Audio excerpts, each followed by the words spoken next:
et bienvenue dans notre émission Je prends ma vie en main grâce à l'hypnose et au coaching.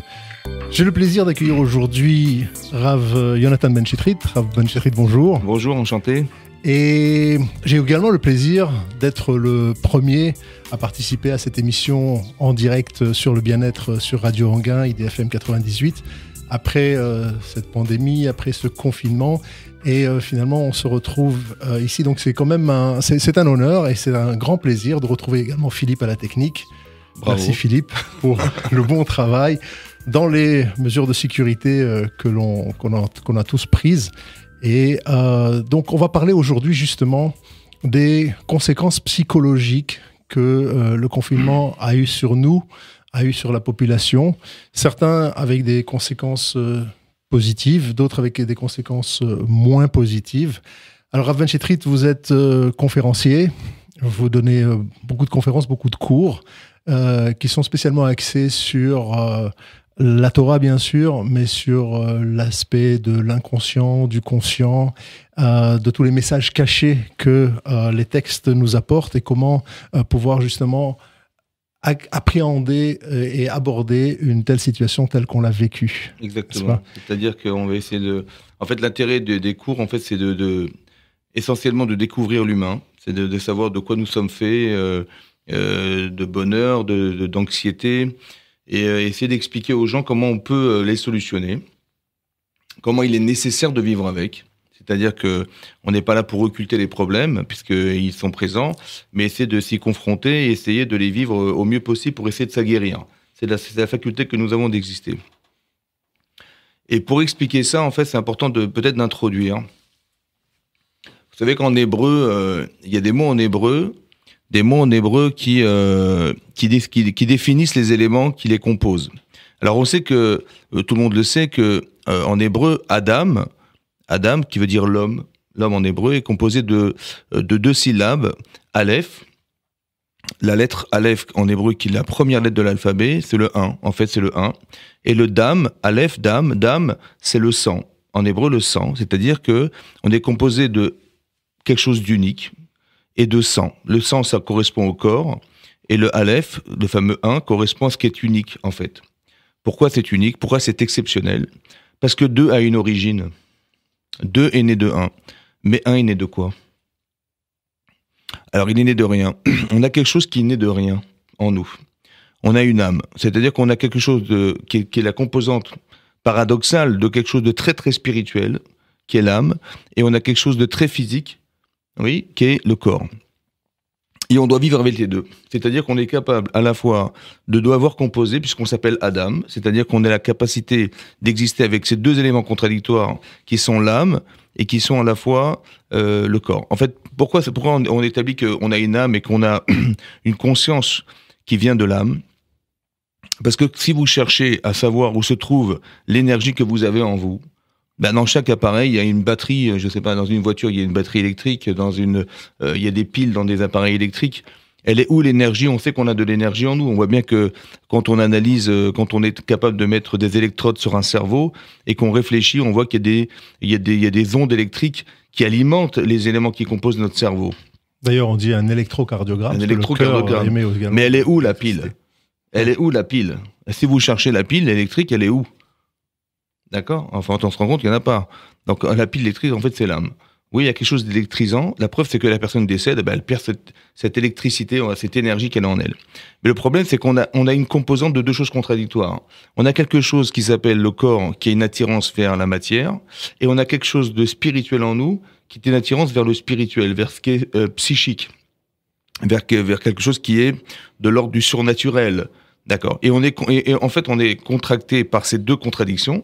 Et à la fois, on sait qu'on a la conscience du présent, on a le souvenir du passé, mais on a une incapacité à savoir ce qui va se passer demain.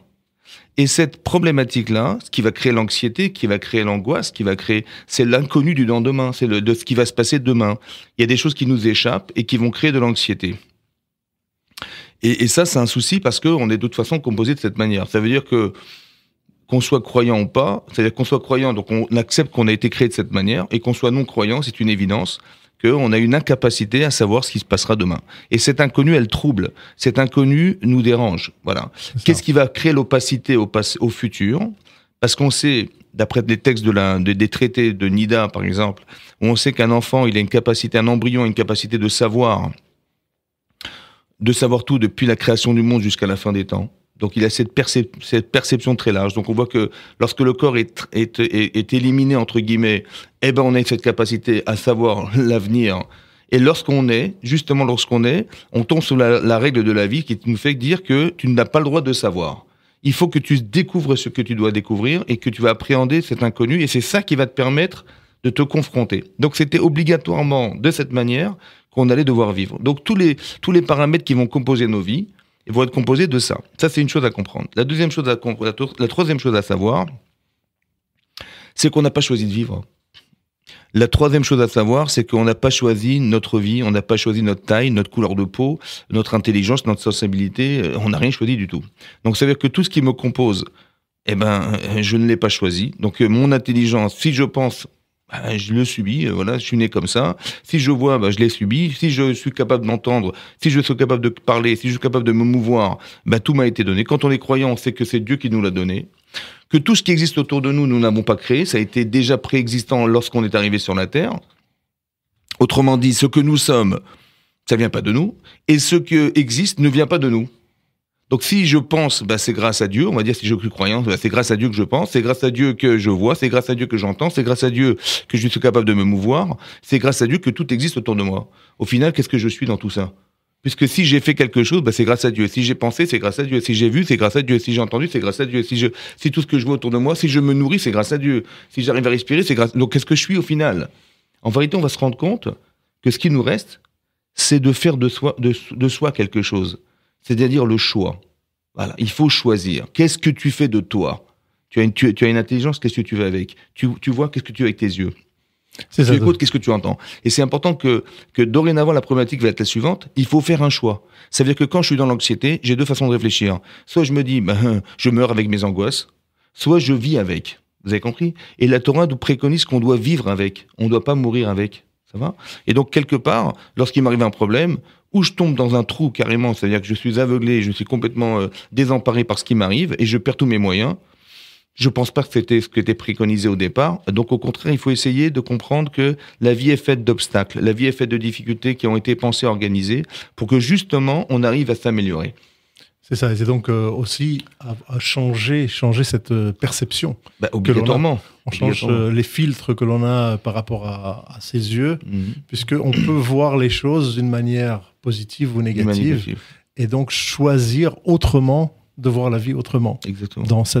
Pour pallier à cette incertitude, en fait, puisque ça ne sert à rien de s'en faire sur quelque chose qui est inconnu pour nous. Bien sûr. La solution ici, c'est par rapport au confinement qu'on a vécu, c'est peut-être donc de vivre le moment présent. Et de le comprendre. C'est-à-dire que c'est important de le comprendre. C'est-à-dire que je vais faire appel à mon intellect pour essayer d'analyser ce qui arrive. D'accord? Comme un médecin qui va essayer de trouver un remède, comme, je sais pas moi, une jambe cassée, comment ça se soigne. Il y a des méthodes qui ont été choisies il y a 2000 ans et qui aujourd'hui sont complètement révolues. Donc on a réfléchi, on a trouvé des moyens pour soulager des gens. Etc. Donc on voit que ça s'est pensé. Après, ce qui est important de réfléchir aussi, c'est l'influence de la pensée. C'est-à-dire qu'on a expliqué qu'on est conjugué d'un corps et d'une neshama. On a un corps et une neshama. Une âme. Et donc on réfléchit. Maintenant, qu'est-ce qui nous fait penser? C'est ça qui est intéressant. Est-ce que, par exemple, je donne un exemple, j'ai froid. Voilà, j'ai froid, qu'est-ce que je fais? Mon corps, il est transi, il a froid, il sait pas quoi faire. Mon cerveau, il dit, écoute, mets un pull. Quand j'ai chaud, j'ouvre la fenêtre, d'accord? Donc mon corps n'est pas capable de pouvoir solutionner ce qui est la solution à ses problèmes personnels, et mon cerveau réfléchit et trouve des solutions, comprend son corps, et c'est exactement, il faut écouter son corps, et son cerveau est là pour justement analyser les besoins corporels. Mais le problème, c'est que si on est au service de son corps, si j'ai peur, mon corps il a peur. Ça veut dire, voilà, il nous arrive, on est dans une situation. Il y a des gens qui sont quand même morts du coronavirus. C'est quand même effroyable. On sort dans la rue, on n'est pas certain de pouvoir ne pas l'attraper. On va se protéger, mais combien on va se protéger? Ce sont des inconnus qui font que j'ai peur pour moi. Mais comme je suis composé de deux choses, j'ai mon cerveau et mon corps. Mon corps, il tremble à l'idée que le corona pourrait le toucher, et combien il va le toucher, et dans quelle mesure on va être capable de se soigner. On n'en sait rien. Ça veut dire qu'on voit qu'il y a des gens qui s'en sortent, il y a des gens qui ont des petits symptômes, je sais pas, ils perdent l'odorat, c'est très simple, et d'autres qui sont carrément dans le coma. Je veux dire, on a une façon de faire, une faculté à réagir à la maladie qui est complètement différenciée en fonction des personnes. Et le problème qu'on va avoir, c'est de gérer ça. Comment mon cerveau il va gérer ce genre de situation? C'est-à-dire comment où j'accepte ce que je vis et cette peur que j'ai. Évidemment, je dis, il a raison, mon corps il a raison d'avoir peur. Ou bien je vais essayer de surpasser cette peur, c'est-à-dire de me dire, de vivre, non pas dans le scepticisme et dans l'anxiété de ce qui m'arrive, mais de regarder tout ce que je peux faire en attendant de trouver un vaccin, en attendant de me protéger. D'accord? Mon cerveau, il n'est pas paralysé par la situation, ouais, comme ça aurait pu être le cas, parce qu'il y a des gens qui vont pas sortir de chez eux, ils vont prendre 1 milliard de précautions. On a une chance sur 1 million que ça puisse arriver, ça peut m'arriver, alors que, en fait, il y a une certaine forme de logique, et il y a ce qu'on appelle le bon sens. Comme la Torah dit, par exemple, la Torah dit que on va juger d'après la majorité. Ça veut dire quoi la majorité? Ça veut dire que dès l'instant où je dépasse 50%, je ne suis plus dans un doute. Je dépasse 50%, je peux me fier sur au-delà de 50 et de me dire, normalement, ça ne devrait pas m'arriver. Vous comprenez? Voilà. Ouais. Et ça permet déjà de revivre une autre situation. Il y a des gens qui sont de nature anxieuse. Ils vont dire, écoute, si j'ai une chance sur 99, j'ai peur. On ne peut pas vivre comme ça. Parce que notre vie n'est plus une vie. Donc, qu'est-ce que préconise la Torah? Pour que ça soit équilibrant, on va se dire, écoute, de façon majoritaire, le bon sens, c'est de dire que, par exemple, je sais pas moi, si on me bande les yeux et je me trouve à un feu rouge, piéton à un feu rouge, et on me dit c'est feu rouge, je me dis je passe ou pas? Je traverse puisque c'est feu rouge. Ah, mais il peut arriver que il y ait des fous qui vont brûler le feu rouge. Tu traverses ou pas? La probabilité improbable qu'un type qui brûle le feu rouge, tu dis je passe quand même. Bon, mais il y a des gens qui passeront pas. Ça va? Ouais. Pourquoi? Parce qu'on sait jamais. Donc, il n'y a plus de vie possible, parce que tout est possible, vous comprenez? Et donc, on ne doit pas tomber dans ce traumatisme de croire que puisque tout est possible, alors on peut rentrer dans cette catégorie de personnes qui peuvent tout envisager. Non, parce que là, tu t'en sors pas. Ton cerveau, il doit te dire, écoute, la probabilité qu'elle existe, mais elle est tellement faible, c'est la différence qui peut exister entre un doute et un soupçon. Il y a un doute, c'est du 50-50, un soupçon, c'est loin d'être douteux. Mais il y a des gens qui, dans les soupçons, et on ne sait jamais. Ça va? Et on ne sait jamais, et il peut arriver tout ça. Et tu sais, j'ai des exemples, mais certes, ces exemples, mais ce sont des exemples improbables. Alors, est-ce que tu vis dans l'improbabilité que ça existe, ou bien tu vis dans la capacité à te dire, parce que sinon, tu ne te donnes aucune chance. C'est-à-dire que tu ne vis plus. Vous comprenez? C'est ça. Donc, ils sont dans cette anxiété existentielle, et ils ne la dépassent jamais. Ils ne vivent jamais parce que ce sont des gens qui sont anxiogènes. C'est-à-dire que ce sont des gens qui vivent de façon anxiogène, c'est-à-dire des gens qui n'ont pas cette capacité à se dire, sur le plan mathématique, c'est vrai que c'est possible, mais je vais quand même pas me priver d'exister parce que, voilà, ou ça peut être sur un plan économique. Aujourd'hui, on se plaint que les gens sont capables de sortir. Et j'en dis, oui, l'État, il le fait parce qu'ils ont envie que les gens sortent de chez eux pour aller travailler. Donc, est-ce qu'on ouvre les écoles, on n'ouvre pas les écoles? Est-ce qu'on prend sa vie en main ou alors on se met dans un danger? Et donc, c'est tout le dilemme de la vie, en fait. C'est ça. Et quel risque on va prendre? Quel choix on va devoir faire? Puisqu'on a expliqué au début de l'émission que l'objectif de l'être humain, c'est de faire des choix. D'accord? Puisqu'on n'a rien d'autre que de faire des choix. Qu'est-ce que tu vas faire de ce que tu vois et de ce que tu es? Voilà. Et ce choix-là, il faut décider. Des fois, ce sont des vrais choix et ce sont des faux choix. Donc, quand ce sont des choix qui sont, en fait, limités parce que c'est un problème existentiel corporel, alors ça veut dire que ça n'a pas forcément d'avenir, mais lorsque c'est pensé et que vous voyez que c'est pour le bien-être et pour la réalité de la personne, alors effectivement, c'est important de le souligner et de se dire, si on continue comme ça, sur le plan économique, à quoi ça sert d'ouvrir des écoles plus tard si on n'est pas capable de survivre? C'est ça l'enjeu. Tout à fait.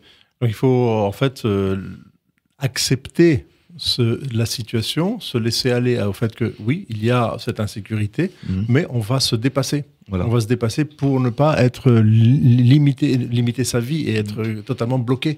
On se retrouve dans des blocages complets de gens qui n'avancent pas du tout dans leur vie. À cause de cette anxiété. D'admettre la problématique. Voilà, c'est ça. Et pas de s'enfermer dans la problématique. Exactement. Ça fait partie intégrante de nous. Ça fait partie intégrante de notre expérience. C'est un fonctionnement totalement déconnecté de ce qu'on peut vivre aujourd'hui. C'est-à-dire, c'est une façon de fonctionner, en fait. Mais ça se transcrit aujourd'hui dans la maladie, dans le corona, dans tout ce qui est anxiogène. Ça se retraduit aujourd'hui de cette manière. Vous allez voir comment les gens vont réagir et c'est là que vous saurez qui ils sont fondamentalement. Parce qu'il y a des gens qui vont se dire... il y a des gens qui sont carrément imprudents. Ils vont sortir sans masque, sans rien. Il y a des gens qui sont à l'inverse, d'une prudence incroyable. Et en fait, ça fait partie de leur caractère, de leur façon de fonctionner. Hypochondriaque aussi, voilà, par rapport à ça. Ou quelqu'un qui a eu un accident de voiture qui ne va plus jamais rentrer dans une voiture parce qu'il aura toujours peur de faire un accident. Exactement. Et il ne remonte jamais. Autant qu'il y a des gens qui ne mettront jamais la ceinture de sécurité en disant que les accidents, c'est pour les autres. Ça veut dire qu'ils sont d'une légèreté. Nous, on pensait qu'on allait être tendancieux majoritaire, mais eux, ils sont carrément au-dessus de la moyenne. Ça veut dire que c'est des gens qui n'ont aucun problème. Ils n'ont plus de conscience de ce qui peut se passer autour d'eux et complètement déconnectés de la réalité, ce qui est un danger. Donc il faut trouver le juste milieu, c'est-à-dire ne pas être des gens complètement insensibles à ce qui arrive, ou pas extrêmement sensibles à ce qui arrive, mais trouver le juste milieu. La ligne d'or, c'est d'être capable de penser qu'il y a quand même un juste milieu, et c'est dans cet esprit qu'on veut essayer de vivre, et pas ni dans l'extrême inconscient, ni dans l'extrême extrêmement conscient de ce qui arrive, et de croire que la maladie est aux portes de sa maison. Voilà. C'est ça. Alors il y a aussi, donc, une fois qu'on aura dépassé cette anxiété, et qu'on peut arriver à gérer son stress émotionnel, et ça fait partie de ce qu'on appelle la capacité de résilience. La résilience, c'est au départ une expérience physique où on porte un coup à un métal ou à un matériau, et on voit comment ce coup a apporté, quel impact ça a eu, et comment le matériau va pouvoir retrouver sa forme initiale par rapport au coup qui a été porté. Et donc, en psychologie, on parle de résilience, de comment une personne va pouvoir résister et retomber sur ses pieds face à l'épreuve. Et la capacité à la résilience, c'est le fait que les gens doivent savoir qu'ils ont une possibilité de s'en sortir, qu'ils sont capables de s'en sortir. Mais si dès le départ, ils pensent qu'ils ne peuvent pas s'en sortir, ils sont fichus d'avance. Ben oui. Parce que... Ouais. Exactement. Alors, en fait, pour rejoindre ce que vous dites, en fait, je vais faire référence à ce qui est marqué dans la Torah. Dans le traité, il y a plusieurs endroits dans le Talmud où on parle de ces sujets. Il y a un sujet qui est très important, c'est le principe qui a été énoncé par un rabbin, qui était Ish Gamzu. Il s'appelait comme ça, Ish Gamzu. Et d'expliquer qu'en fait, ce qui nous arrive, en fait, ça peut être traduit comme quelque chose de mal. On vit quelque chose d'une souffrance, on vit quelque chose qui est traduit comme du mal. Mais est-ce que, quelque part, tout ce qui est mal est forcément mauvais? C'est-à-dire, parce qu'il faut bien définir les choses. Il y a ce qu'on appelle le bien et le mal, d'accord? Ce qui est une notion spirituelle. Le bien et le mal, c'est une notion intellectuellement spirituelle. Et ce qu'on appelle le bon et le mauvais. Ça veut dire le bon et le mauvais. Ça me fait du bien ou ça me fait du mal. D'accord? Donc, et on voit que, en fait, ces deux réactions, en fait, elles sont liées à ce qu'on a expliqué au départ. C'est qu'on a un corps. Alors, un corps, il va se nourrir de ce qui lui fait du bien, ce qui est bon pour lui. Mais est-ce que tout ce qui est bon est forcément bien? Nous, on vous dit, si ça fait mal, c'est que c'est pas bien. Et si c'est bon, c'est que c'est bien. En fait, c'est pas forcément vrai. Que vous allez vous rendre compte que, c'est très bon de manger, du chocolat. Ça fait du bien de manger. Ça fait du bien de manger de la viande bien grasse. Ça fait du bien de manger des choses qui sont bien saucées, avec bien huilées. Ça fait du bien. Mais est-ce que c'est bon? C'est bon, mais est-ce que c'est bien pour la santé? Pas forcément. Et l'inverse aussi est vrai. C'est pas parce que c'est mal, ça fait mal, que c'est pas bien. Par exemple, vous faites des études, ça fait pas plaisir de savoir qu'on va passer des concours, des examens et qu'on dormira pas pendant 6 mois pour préparer ces examens. On a mal à la tête. Donc ça fait pas du bien.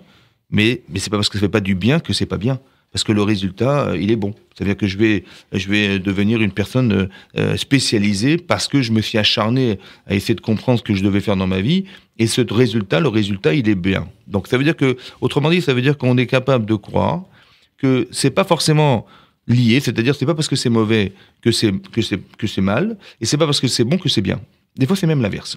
Mais donc, ça veut dire quoi? Ça veut dire qu'on doit être capable de traduire la réalité, non pas comme tu vas la vivre, mais qu'est-ce que tu vas devenir de ce que tu vas vivre. Alors, je m'explique. J'ai toujours expliqué que le principe de voir le bien dans la vie, évidemment que quelqu'un qui a eu le coronavirus, évidemment quelqu'un qui a été confiné pendant des mois chez lui, évidemment quelqu'un qui n'a pas eu de contact avec l'extérieur, ça fait pas plaisir. Donc, ça fait mal. Mais quelque part, est-ce que c'est pas bien? C'est-à-dire que maintenant, quand on sort, est-ce que le fait de côtoyer des personnes dans la rue, maintenant, c'est le même contact qu'on avait au départ? Est-ce que j'appréhende différemment ma relation aux autres parce que maintenant j'ai été confiné pendant 2 mois? Le fait qu'on ait manqué de relations, le fait qu'on ait manqué de communication, le fait qu'on ait manqué, est-ce que ça n'a pas remis en cause et ça n'a pas, on va dire, on n'a pas été bénéfique, ça n'a pas été bénéfique chez nous parce que la perception que nous avons de ce que nous avons manqué d'avoir, eh ben c'est nouveau, c'est beau à voir, ça fait plaisir de se retrouver. On a trouvé une fraternité qu'on avait oubliée. On a oublié les rencontres où on se trouvait. Par exemple, on a été privé d'aller à la synagogue pendant des mois. De retrouver l'endroit où on a manqué d'être, ça fait plaisir. Ça nous a disons que ça a donné une dimension de la synagogue qui n'a rien à voir avec ce qu'on avait pu appréhender pendant des années, vous comprenez? Donc, quelque part, on a vécu quelque chose de mal, mais la conséquence, elle doit forcément entraîner quelque chose de bien. C'est-à-dire que si je m'enferme dans ce que je vis, je peux me tuer et mourir avec. Mais si je surplombe ce que je vis, c'est-à-dire que je suis capable de tirer les leçons de ce que je vis, qu'est-ce qui s'est passé dans ma vie? Voilà. J'analyse et je me dis, mais c'est vrai qu'il m'a manqué quelque chose. Et ben, ma vie, elle a changé. Voilà, ma vie a changé. Et ben, c'est ça, peut-être, qu'on espérait que soit. Vous comprenez? Si on est croyant, on se dit, c'est ce que Dieu voulait. Et si on n'est pas croyant, eh ben on s'est dit, c'est le bénéfice qu'on a eu d'avoir été confiné, d'avoir su que, voilà, qu'il y a des gens qui n'ont pas forcément tenu compte de leur santé. Il y a des gens qui ont tenu compte de leur santé, mais malheureusement, ils ont pris toutes les précautions, ils sont quand même tombés malades. Ça veut dire que voilà, on sait on réagit d'une certaine manière et d'autre manière. Ce sont les leçons qu'on a tirées de cette expérience. Donc plutôt que de vivre en mal ce que nous avons vécu, en pensant que c'était grave et on va ressasser en permanence le corona et on va plus sortir de nos maisons pendant des années parce qu'on sait jamais. Eh ben non, on se dit que finalement c'est pas ce que je vis qui est important, c'est ce que je deviens qui est important. Vous comprenez? C'est-à-dire que je suis plus la même personne et c'est ça qui est important parce que j'ai traversé une expérience dans ma vie qui a forcément changé ma vie. Et c'est ça qu'il faut arriver à faire, c'est-à-dire non pas de s'enfermer dans la partie négative de ce que je vis parce que c'est une souffrance, mais d'extrapoler sur la souffrance et de se dire, mais ma vie a changé, je ne suis plus le même homme, la façon de voir les autres a changé, ma façon de me voir a changé. Oui, je passais pas beaucoup de temps avec mon épouse parce que quand je travaille, je suis en dehors de la maison. Et quand je rentre chez moi, il me reste quelques heures à passer avec mes enfants, avec ma femme.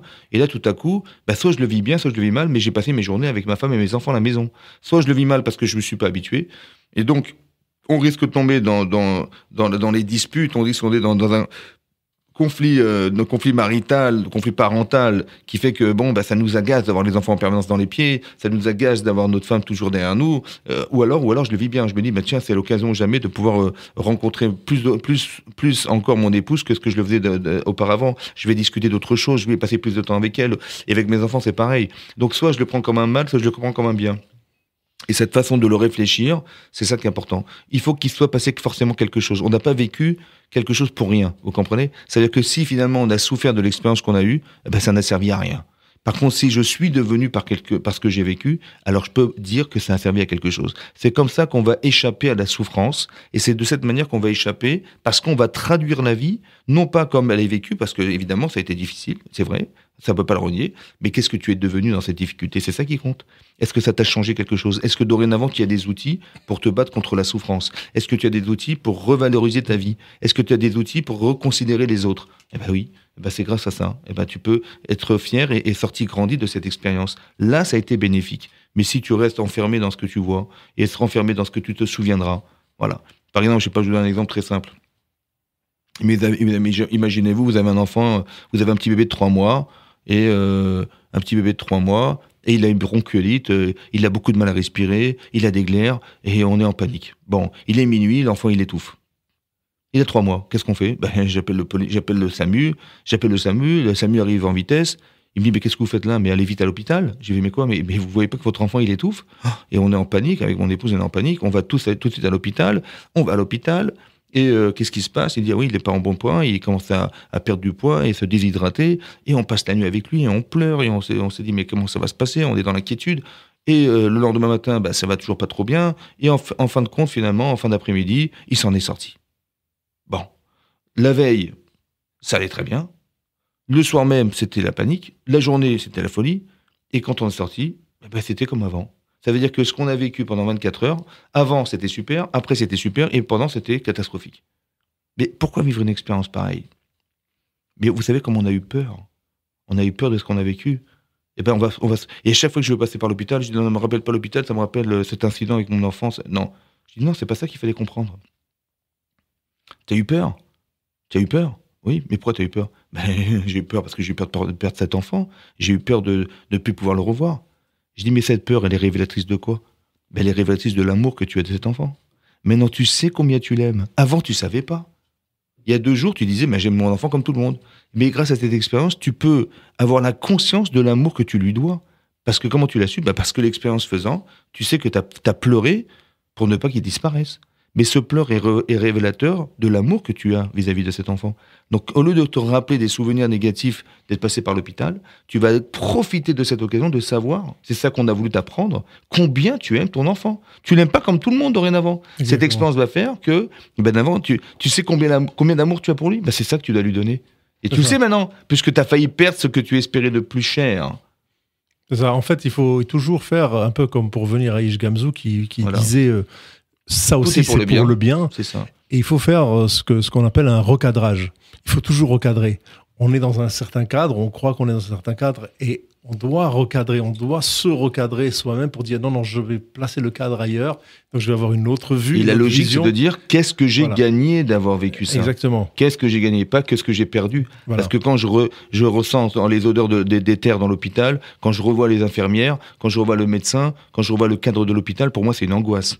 D'accord? Donc je peux me traumatiser en passant devant un hôpital, dorénavant c'est une angoisse. Ou bien je dis non, c'était un moment de bonheur, parce que grâce à ça, j'ai su combien j'aimais mon enfant. Exactement. Ça dépend où est-ce que je mets le curseur. Est-ce que je mets le curseur vers le bas ou vers le haut? Et c'est ça qu'on doit faire, en fait, pour sortir d'une problématique comme celle-là, parce que c'est vrai que c'est un tourment, et c'est très anxiogène, c'est très, on tombe dans quelque chose qui est de l'ordre de notre survie.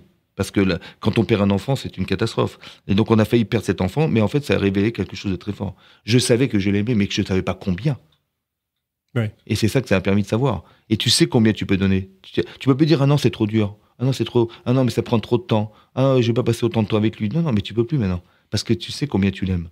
Et tu sais combien tu peux donner. Et ben, cette expérience, soit tu la vis de façon religieuse, c'est-à-dire que Dieu, il t'a fait savoir, il a fait exprès, en fait, qu'il attrape cette petite maladie, pour que tu saches.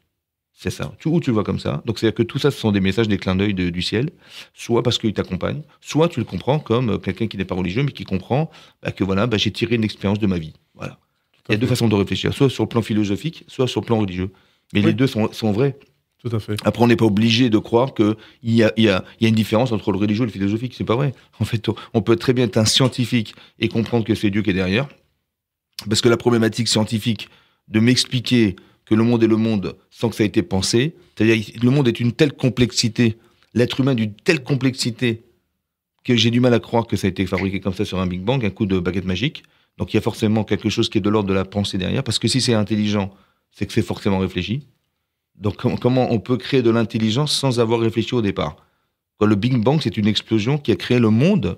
Vous imaginez? C'est que comme si on imaginait que d'une explosion, on allait faire exploser une imprimerie, qui contient de l'encre, du carton, du papier, des lettres, et de la colle et du fil, et que de cette explosion-là, on a découvert un livre, le livre de Victor Hugo, Les Misérables. Ouais. Bon, c'est pas possible, parce que pour écrire Victor Hugo, il faut réfléchir, d'accord? Donc, mais si déjà pour écrire Victor Hugo, il faut réfléchir. Alors pour créer le monde, vous imaginez l'univers, l'équilibre les lois naturelles, comment c'est compliqué, c'est d'une complexité extrême. Mais comment du Big Bang on peut créer ça? Ah, ça existe. Ah, ça existe, d'accord. Alors comment ça existe? Donc on est obligé de dire que d'un phénomène pareil, il y a forcément un penseur. Parce que si c'est intelligent, c'est que ça a été pensé. Vous avez compris? La réalité est révélatrice de la pensée. Donc ça veut dire que si ça a été pensé, peut-être qu'il y a un objectif dans toute cette pensée, et que l'objectif, c'était de nous permettre d'accéder à quelque chose dans notre vie, de gagner, d'exister. Alors peut-être que Dieu, il va faire en sorte que je vais vivre des expériences qui, à l'état brut, tel que je me trouve, je vais les vivre tel que je vais les vivre, comme je vais les accepter ou je vais les refuser. Mais en fait, ce que la Torah préconise, c'est que tu acceptes ce que tu vas vivre. Tu vas accepter ce message. Et après, tu vas vivre avec. Et c'est de cette manière que dans la confrontation à ce que tu vas vivre, après, il faut l'appréhender de façon positive en te disant, mais qu'est-ce que j'ai gagné d'être passé par là? Voilà. Et ce que j'ai gagné, c'est effectivement, j'aime plus mon enfant, j'aime plus ma femme, j'aime plus, j'aime plus ce que je fais. Voilà, j'ai langui ce que je faisais, j'ai été en manque d'eux, etc. Voilà, c'est ce que j'ai gagné d'être.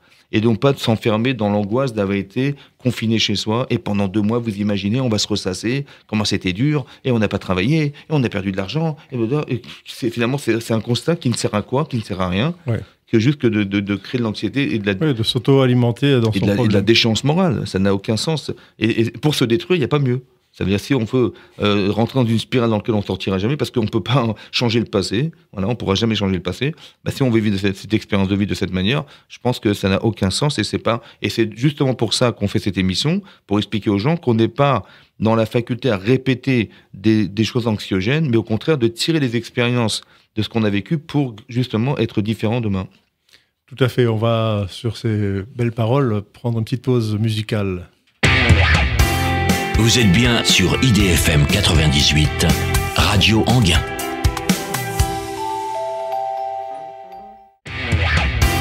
Vous êtes bien sur IDFM 98, Radio Anguin. Et on est de retour sur notre émission Je prends ma vie en main grâce à l'hypnose et au coaching avec Rav Yonatan Ben-Chetrit. Merci d'être avec nous. On est sur cette problématique ou cette solution pour être dans comment est-ce qu'on va aborder ce confinement, comment est-ce qu'on l'a abordé, puisque maintenant il est passé en espérant qu'il ne revienne plus, et également la confiance dans l'avenir, en fait, la confiance en soi, finalement. C'est le fait de ne pas avoir d'incertitude nous permet d'aborder le futur de manière beaucoup, beaucoup plus facile par rapport à ce qu'on a vécu. Alors, comment est-ce qu'on peut, justement, ne pas avoir peur du futur ? Alors là, vous me tendez une perche. En fait, on va de nouveau s'inspirer sur ce qu'on retrouve dans les écrits de la Torah. Lorsque Dieu demande à Abraham, au début de livre de Bereshit, il lui demande de partir de l'endroit où il se trouve. Bizarrement, lorsque c'est écrit dans la Torah, tu partiras pour toi, vers une terre que je te montrerai. Il parlait de la terre d'Israël. Il dit, tu partiras pour toi. Bon, évidemment, on s'interroge, ça veut dire, c'est ce pour toi, c'est quoi ce pour toi ? On dit, quand tu pars quelque part, tu pars, évidemment pour toi. Donc on ne dit pas à sa femme, tu pars pour toi à travailler, on ne dit pas à ses enfants, tu pars pour toi à l'école, non. Donc c'est que ce pour toi, il est dérangeant. Et là-bas, il y a le commentaire de Rashi qui est connu, explique comment ça se traduit pour toi. Pour toi. C'est quoi toi, finalement ? Alors toi, Rachid explique là-bas que c'est par plaisir et par bien. Il faut que ça soit plaisant et que ça soit bien. Ça veut dire quoi ? Ça veut dire que si c'est plaisant, mais c'est pas bien, alors ça va s'arrêter un jour. Tu vas te lasser. Si c'est bien, mais c'est pas agréable. Par exemple, tu dis, moi je pense qu'à une chose, quand je serai à la retraite, je vais partir sur une île déserte avec du sable blanc et la mer bleue, voilà, c'est ça mon plaisir. Bon, d'accord, mais combien de temps tu vas rester devant la plage comme ça toute ta vie ? D'accord ? À un moment donné, tu dis, mais cette vie n'a pas d'âme. Ça veut dire qu'il est bon, c'est le décor, c'est sympa, et c'est plaisant, mais finalement, il manque l'essentiel. D'accord. Ou l'inverse, tu dis, non, mais moi, tout ce qui compte, c'est le travail, voilà, mon travail, c'est ma vie, c'est ce qui est bien pour moi. À un moment donné, est-ce que tu peux t'user la santé à travailler toute ta vie ? Est-ce que c'est bien ? On se rend compte que quand c'est pas forcément bien ou c'est pas forcément bon, ça n'a pas d'avenir. Donc, qu'est-ce qu'il faudrait ? Il faudrait faire en sorte que la vie soit agréable. Elle soit agréable. Donc, j'ai un projet d'avenir agréable, donc qui correspond à ce que je ressens physiquement, et aussi que mentalement, ça me plaise. Vous comprenez ? Tout à fait. Il y a des gens qui font un travail qui leur plaît pas parce qu'ils gagnent bien leur vie.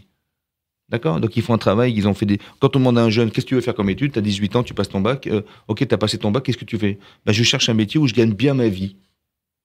J'ai compris, mais ce que tu vas faire en gagnant bien ta vie, c'est d'avoir le plaisir d'avoir de l'argent. Mais est-ce que ça a une âme, ce que tu demandes ? Comme il y a des gens, leurs parents, ils ont absolument voulu que leurs enfants fassent ingénieur, médecine, etc. Mais lui, c'est un artiste, il voulait jouer au piano. Donc il a dit, j'ai fait plaisir à mes parents, voilà, je suis devenu médecin, mais maintenant c'est fini, maintenant je vais rentrer je vais être l'artiste que j'ai rêvé d'être. Ça veut dire, finalement, qu'est-ce qu'on fait dans sa vie ? On fait ce qui est bon pour soi et ce qui est bien pour soi. Ça a un avenir. Mais ce qui n'a pas d'avenir, c'est que, évidemment, j'ai voulu faire plaisir, mais c'est pas ce que j'aimais. Bon, j'ai fait le bien parce que j'ai réalisé le rêve de mes parents. C'était bien pour moi, mais c'est pas forcément bon pour moi. Et nous, ce que Rachid nous explique, c'est quoi toi? Toi, c'est quoi toi? C'est la composante de ces deux êtres qu'on a expliqué au départ de l'émission. C'est qu'il y a un corps et une âme. Le corps, il recherche le bon. Et l'âme, elle recherche le bien. Mais tu pourras jamais séparer ton âme de ton corps. C'est impossible. Donc, il faut toujours, en fait, composer avec les deux. Faire la paix entre ton corps et ton âme. Tout le temps, en permanence. Parce que si ton corps, il n'est pas d'accord, ben, tu verras que t'as pas envie. Par exemple, si je te dis, ben, tiens, je dois aider mon voisin à déménager. Bon, ben, je dis, c'est bien de l'aider. Mais est-ce que c'est bon de l'aider? Il va falloir que j'arrête de travailler. Il va falloir que je fasse des efforts. Mais qui c'est qui veut pas? Évidemment que mentalement, évidemment que tu vas le faire. Mais pourquoi tu vas pas? Ben, j'y vais pas parce que c'est fatigant, parce que je vais perdre du temps, parce que qu'est-ce que je gagne d'y aller? Mais ces sentiments-là, en vérité, c'est parce que c'est pas bon pour moi. D'accord? J'ai pas envie. Et donc, je risque de refuser parce que, effectivement, c'est pas bon pour moi. Mais la composante des deux, elle est tout le temps permanente. Il y a un autre Rashi qui explique, dans un autre passage de la Torah, où c'est marqué là-bas, Dieu a demandé à Moïse, à Moshe, d'aller envoyer des explorateurs en pays d'Israël. Et là-bas, il est marqué, Shelach lecha, envoie pour toi. Et là-bas, le pour toi là-bas, il est traduit autrement. C'est bizarre, il est traduit selon ce que tu penses. Nous, on a dit que l'écha, toi, c'est quoi toi? C'est la composante du plaisir que tu as et aussi du bien que tu as en toi. Voilà. Et là-bas, c'est marqué différent, c'est marqué selon ce que tu penses. Pourquoi il a changé de définition? Nous, on a déjà défini le toi, c'est-à-dire que c'est la composante de ces deux êtres que j'ai en moi, qui est mon corps qui désire des choses et ma tête qui pense autre chose. Et ne pas faire l'amalgame entre les deux et devoir faire que on arrive à fusionner ces deux êtres pour faire qu'il y ait un équilibre dans l'être humain. Voilà. Mais là-bas, il n'a pas expliqué comme ça. Il a expliqué autrement. Il a dit que selon ce que tu penses. Pourquoi? En vérité, vous allez comprendre que ce que tu penses, c'est la conséquence de ces deux choses. Ce que tu vas décider dans ta vie, c'est la composante de ces deux choses, c'est-à-dire le bien et le bon. C'est tout le temps comme ça. En vérité, ce que dit Rashi, c'est que il va falloir décider, il va falloir réfléchir. Mais tu sais pertinemment que tu vas être mélangé entre ce que tu ressens et ce que tu penses. C'est-à-dire que ce que tu ressens, ton corps il ressent des situations qui sont difficiles à vivre. Ton corps il est pas heureux, d'accord? Il n'a pas plaisir, il a pas. Alors ce que tu vas faire, c'est que peut-être ça serait très intéressant d'y réfléchir. C'est que ton discours, ça va être un discours qui va rassurer ton corps. Voilà. Dans la Torah, c'est écrit clairement qu'on a une âme animale et on a une âme spirituelle. C'est-à-dire que le corps est animé de quelque chose d'animal. Oui, comme on voit des animaux, ils veulent survivre, ils veulent manger, survivre, se défendre. Voilà, ça c'est l'animal. Mais alors, si notre vie est constituée de manger, dormir, se nourrir et de devoir se défendre en permanence comme des animaux, on est finalement des animaux. La différence, c'est qu'on a un cerveau. Oui, on est capable de penser, de réfléchir, d'analyser. C'est ça la différence. Et c'est ce que la Torah traduit en disant qu'on a été créé à l'image de Dieu. C'était quoi l'image de Dieu? Il n'y a pas d'image. Son image, c'est que lui aussi pense, lui aussi réfléchit, analyse. Et c'est en ça qu'on est à son image. Donc on ne nous demande pas simplement de réagir, mais on nous demande de réfléchir. Qu'est-ce que ça veut dire? Alors ça veut dire comme ça. En fait, quand je ressens quelque chose, je vais réfléchir.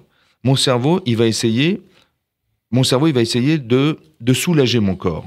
Voilà. Parce que mon corps est en souffrance. Il a faim, il a soif, il a envie de... C'est le côté animal. Maintenant, comment je vais faire pour essayer de le soulager? Par exemple, on appréhende des situations, on n'est pas à l'aise dans la vie dans laquelle que l'on mène actuellement. On sait pas de quoi il fait l'avenir parce que le pays est en crise, voilà. Donc, ce sont des choses que je ressens et qui sont problématiques. Comment je gère ça? Soit mon cerveau, il me dit, écoute, t'as raison, ouais, c'est comme ça, qu'est-ce que tu veux que j'y fasse? Et donc, il va pas me trahir, mon cerveau, parce qu'il fait partie de moi. Donc, il va pas me trahir, il va me dire, écoute, il va dire, oui, tu as raison d'être angoissé. Oui, tel que je l'analyse, tu as raison d'être angoissé, il y a pas de souci, c'est vrai, tu as raison, je peux rien pour toi.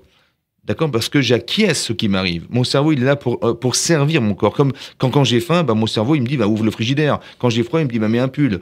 Quand j'ai chaud, il me dit, ouvre la fenêtre, allume la climatisation. C'est vrai. Donc mon cerveau, il doit être au service de mon corps, c'est obligatoire. Mais il y a une autre chose qu'il faut comprendre.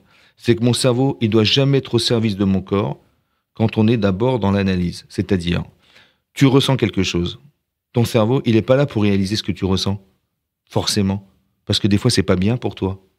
Par contre, il peut analyser ton désir. Est-ce que ton désir est juste? Et de dire, laisse tomber, c'est pas pour toi. Oui, c'est bien pour toi. Ça veut dire qu'on a une capacité de penser, non pas pour réaliser ce qu'on ressent, Parce que si tu traduis ta vie comme quelque chose qui est anxiogène, quelque chose qui est de l'ordre de l'angoisse, quelque chose ton cerveau il dit oui effectivement tu as raison d'être angoissé et il va encore te renforcer dans cette angoisse et il va t'enfoncer tout seul dans ton angoisse. Non, tu dois dorénavant comprendre que ce que tu ressens n'est pas forcément juste. Alors plutôt que de constater et de pas trahir ce que tu ressens en disant oui tu as raison, je peux pas te trahir, mon cerveau il peut pas me trahir donc il va forcément me mettre dans une anxiété profonde et je peux tomber dans une déchéance morale très profonde. Non. Tu dois pouvoir analyser. Mais est-ce que c'est bien ce que tu ressens ? J'analyse. Je suis à l'image de Dieu, j'analyse. Je dis voilà, il me propose une situation anxiogène. Qu'est-ce que je fais avec ? Alors je lui dis mais qu'est-ce que tu vas faire avec ça ? Est-ce que tu vas vivre avec ou tu vas te détruire avec ? J'analyse. Et je lui dis écoute, laisse tomber. C'est pas pour toi. Ça va ? Et donc je vais pouvoir analyser ce que je ressens et évacuer ou bien accepter. Si c'est bien pour toi, je dirais c'est bien, vas-y fonce. Et si c'est pas bien, je te dirai laisse tomber, c'est pas pour toi. D'accord ? Donc cette capacité mentale à se dire, non pas d'exercer l'expérimentation de ce que je ressens, d'accord ? Parce que mon cerveau il est soi-disant au service de mon corps, ce que je n'ai pas envie de vivre, mais au contraire d'être dans l'analyse de ce que je ressens. Et je me dis, est-ce que ce que tu ressens est bien ? Est-ce que ce que tu ressens est juste ? Je dis, si c'est ça va sur du long terme. Si c'est plaisant et que c'est bien, vas-y. Et si c'est plaisant sans être bien, ou très bien sans être plaisant, n'y va pas. C'est pas bien pour toi parce qu'à un moment donné, tu verras que ta vie va s'arrêter quelque part. Que si tu fais un métier que tu n'aimes pas, tu verras à la fin, tu as gagné beaucoup d'argent, mais finalement, c'est pas ce que tu aimais faire et tu vas changer de métier. Donc, il valait mieux trouver depuis le départ quelque chose qui te plaise et qui soit bien pour toi que d'espérer que c'était bien pour toi sans être bon et de devoir un jour t'arrêter. C'est comme des jeunes qui font des études. Des jeunes font des études. On dit, qu'est-ce que tu fais ? Je sais pas. Je sais pas ce que je vais faire. Mais bon, on est une bande de copains, on va faire psycho. Alors, vous êtes d'accord ? Allez, il y a 3 types sur 4 qui veulent psycho. Allez, on fait psycho. 1 an, 2 ans, 3 ans. Puis, ça nous plaît pas. On va faire écho. On va faire écho. Et on va passer 3, 4, 5, 6 ans sans avoir rien fait finalement. Parce que c'est pas. Mais c'est dommage. Pourquoi tu n'as pas. Au lieu de dire de suivre la tendance, pourquoi tu n'essaies pas de te comprendre ? Quelles sont tes capacités ? Qu'est-ce que tu sais faire ? Quel est l'éventail de ta personnalité ? Et à partir de ça, tu dis, avec ça, j'ai un métier qui me correspond. Et c'est la décision que tu vas prendre de dire c'est ce que je suis et c'est ce que je veux faire. C'est ça. Mais cet exercice-là, en soi, il est très difficile. Et il n'est pas donné à tout le monde. Parce que c'est vrai qu'on a un cerveau, mais aussi on a un inconscient qui a été programmé depuis qu'on est petit par nos parents, par nos professeurs, par nos référents, et qui peut être mal programmé malheureusement en disant oui mais toi t'es nul, toi t'es pas un matheux, toi t'es pas ceci, toi t'es pas cela. Et finalement on se croit incapable de, et ça casse notre confiance en nous, et donc notre capacité à même réfléchir à ça. Et on est à nouveau bloqué. Alors c'est vrai que les gens ils viennent. On a ça s'appelle un blocage intellectuel. Oui. Mais c'est pour ça que je disais, Shlomi, que le plaisir. Voilà. Parce qu'en fait, quand on parle d'angoisse, il faut avoir du plaisir à ce qu'on fait. Qu'est-ce qui va évacuer l'angoisse ? Ouais. Il n'y a que le plaisir. Parce que l'angoisse entraîne de l'angoisse et on est dans une spirale d'angoisse. Donc il n'y a que le plaisir qui peut évacuer l'angoisse. Donc qu'est-ce qu'il faut faire ? Il faut essayer de faire ce qui me fait plaisir. Et il faut aussi comprendre qu'on doit rester indépendant. C'est-à-dire que c'est vrai qu'on a des stéréotypes dans la tête, c'est vrai qu'on a des frustrations profondes, c'est vrai qu'on a des vécus, chacun selon ses expériences de vie, c'est vrai. Mais il faut arriver à un niveau d'indépendance, c'est-à-dire de se dire que ce que je dois vivre, c'est qu'il n'y a que moi qui peux le vivre. Ni mes parents vont m'obliger à vivre, ni qui que ce soit, c'est ma vie. Exactement. C'est important au départ de définir que c'est ma vie, c'est moi qui vais vivre, c'est moi qui... Et je peux pas dire, oui, c'était de la faute de l'un et de l'autre. J'ai pas le droit de dire, oui, c'était de la faute de l'un et de l'autre. J'ai pas le droit de dire ça. Oui, parce que ma vie, c'est la mienne. Donc il faut bien ancrer dans son cerveau que je vis ma vie. À partir du moment où je sais que je vis ma vie, je sais exactement déterminer quelles sont les choses qui viennent de moi et qu'est-ce qui ne vient pas de moi. Et à partir du moment où je sais que j'ai eu cette forme d'éducation, elle n'a pas forcément été bonne, ou elle a été très bonne, oui, et donc j'en profite, ou bien ça devient un handicap. Mais je sais que je suis handicapé et je sais que je suis fort. Et à partir du moment où je sais quels sont mes handicaps et que j'ai du plaisir à me soigner, j'ai plaisir à savoir quelle perspective de personne je veux atteindre, parce qu'il faut avoir un objectif dans sa vie, c'est très important. Donc on est des gens qui rêvons. Il faut rêver dans la vie, il faut rêver être. Voilà. Et cet objectif-là, c'est ce qui est au sommet de la montagne. Et je me donne toute ma vie pour l'atteindre. Et la perspective de celui qui est monté sur une montagne et qui est arrivé au sommet de la montagne, il a une jouissance que personne ne peut comprendre quand on est au pied de la montagne. Celui qui est arrivé à gravir tout ça et qui est arrivé là-haut et qui a planté son drapeau et qui a une vue panoramique sur toute la Terre, hein, c'est fantastique. Mais ce plaisir, on ne peut pas l'inventer. On ne peut pas même l'imaginer. Il faut être dans l'expérience pour le vivre. Et ben, c'est ça que je rêve d'essayer d'atteindre. Et ben, c'est cette expérience-là, ce plaisir d'être. Vous comprenez? Maintenant, toutes les étapes qui vont me permettre d'y accéder, ben, c'est celle du combat de ma vie, voilà. Mais c'est le plaisir qui est le moteur. C'est ça que dit Rachi quand il dit que il faut que tu aies envie d'y être. Vous avez compris? Que le plaisir est le moteur de sa vie. On n'a pas le droit jamais d'occulter le plaisir. Parce que le plaisir est le moteur de l'existence. Parce que quelqu'un qui fait un métier qu'il n'aime pas, eh ben, il va s'arrêter un jour. Mais quelqu'un qui a du plaisir, ou alors il va regarder la montre. Il va dire à quelle heure on arrête le travail? Mais pourquoi tu regardes la montre? Parce que j'ai rien à faire ici, ça me plaît pas. Donc on voit bien que le plaisir, indépendamment du côté de ce qu'on a gagné, parce qu'on gagne sa vie hein, dans ce qu'on fait, c'est vrai. Donc à la fin du mois, je reçois mon chèque, mais cette vie ne me plaît pas. Mais j'ai pas le choix de toute façon parce qu'il faut que je paye mon loyer, il faut que je paye des frais de tous les jours. Donc je peux vivre une vie en vérité qui est nécessaire mais pas plaisante. Mais par contre, si j'étais capable d'analyser ma vie et de me dire, mais ce qui me plaît, c'est pas ça, et d'avoir le courage de se dire, je vais m'arrêter de faire ça pour faire ce qui me plaît de vivre, et c'est ça, et ce moteur-là qui est le plaisir, qui est le bonheur et le plaisir, évidemment, ça va décupler mes forces, et j'aurai jamais assez de temps dans ma vie pour réaliser ce que j'ai envie, parce que je suis prisonnier de ce plaisir, vous comprenez? Oui. Et donc c'est comme ça qu'on sort de ce que nous on pourrait appeler, parce qu'il faut pas non plus confondre le plaisir et le bonheur, bien sûr, mais quelque part j'ai besoin de prendre plaisir à faire pour atteindre ce fameux bonheur, qui est d'avoir la plénitude de ce que j'ai réalisé, évidemment. C'est aussi sortir de sa zone de confort.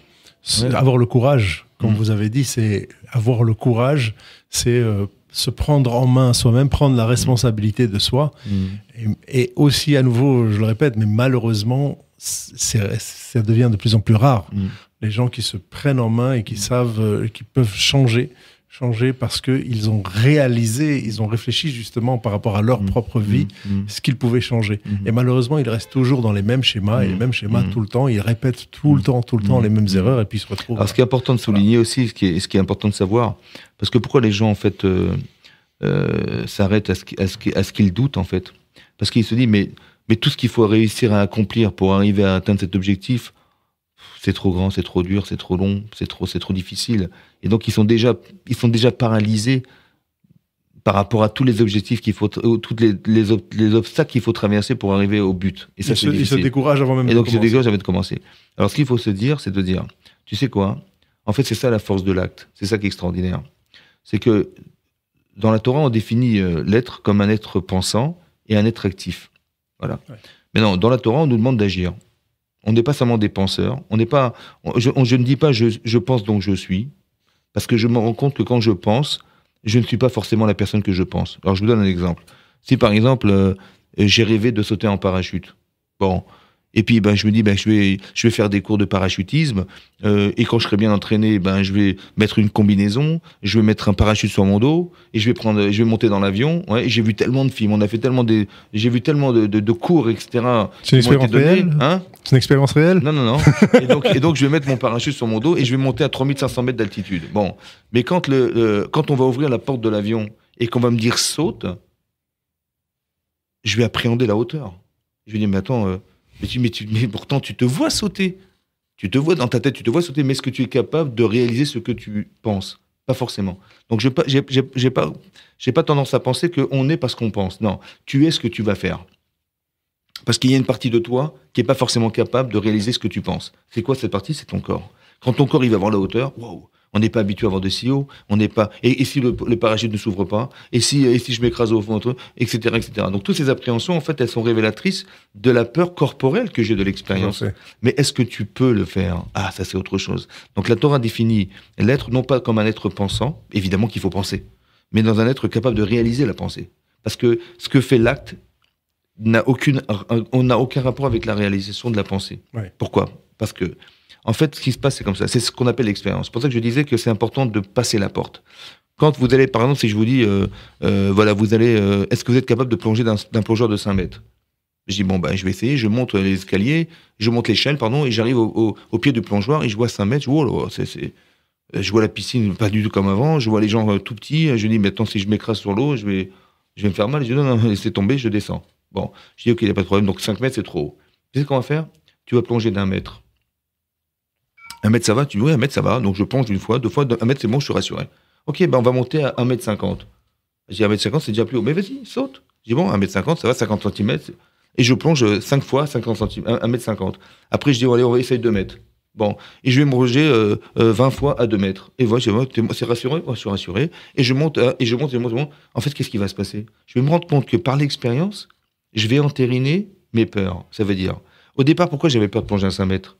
Parce qu'attendez, 5 mètres, c'est beaucoup plus haut que ce que j'espérais. La vue, j'ai une appréhension sur la vue. Je ne sais pas comment je vais tomber. Est-ce que je vais avoir l'équilibre? Est-ce que je vais me faire mal sur l'eau?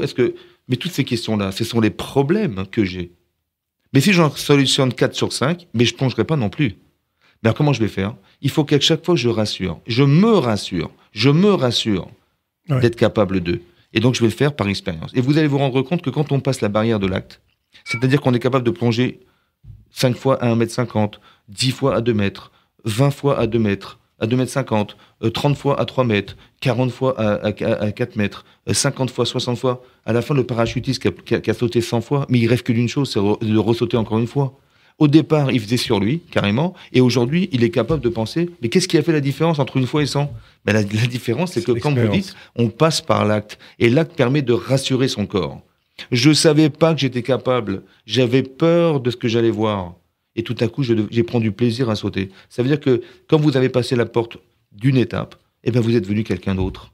Et la prochaine étape, vous serez encore quelqu'un d'autre. Et jusqu'à ce qu'on atteigne l'objectif qu'on s'est donné. Donc je n'ai pas le droit d'appréhender au départ de l'étape, parce que je ne chanterai jamais de 5 mètres de ma vie. Tout à fait. Et là, lorsque je suis passé par l'expérience, tout à coup, il s'est passé quelque chose, une transformation corporelle et émotionnelle et intellectuelle qui fait que je me suis rassuré d'avoir été. Vous avez compris? Voilà. Magnifique. Rav Ben-Jeted, merci beaucoup d'avoir été avec nous et de nous avoir éclairé sur ces nouvelles capacités à appréhender les choses et à voir les choses d'une nouvelle manière. Et avec le bonheur et le plaisir de le faire. Merci beaucoup en tout cas. Je vous rappelle que notre émission a lieu tous les 2 mercredis du mois, 2e, 4e mercredi du mois. Vous pouvez me retrouver à Enghien sur Doctolib ou sur la chaîne YouTube pour revoir ces émissions. Merci beaucoup. Et puis moi aussi, je vous encourage à donc retrouver Monsieur Shlomo Lévy, Shlomi Lévy, merci beaucoup, dans sa thérapie, le bien-être, et puis aussi tout ce qu'il fait de bien pour la communauté. Merci.